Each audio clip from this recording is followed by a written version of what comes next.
አሰላሙ አለይኩም ወራህመቱላሂ ወበረካቱ። የአላህ ሰላም እዝነትና ረሕመት በእናንተ ላይ ይሁን ያ ጀማዓ። እነዚህን ቀላል መፍትሄዎችን የሚያውቁት ብልህ ሰዎች ብቻ ናቸው።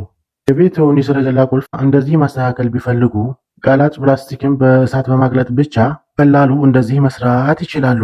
በቀጣይ የምንለቀውን ቪዲዮ እንዲደርሳችሁ ቻናላችንን ላይክ፣ ሼር፣ ሰብስክራይብ እና እንደዚሁ ኮመንት በማድረግ ቤተሰቦቻችን ይሁኑ። እናመሰግናለን።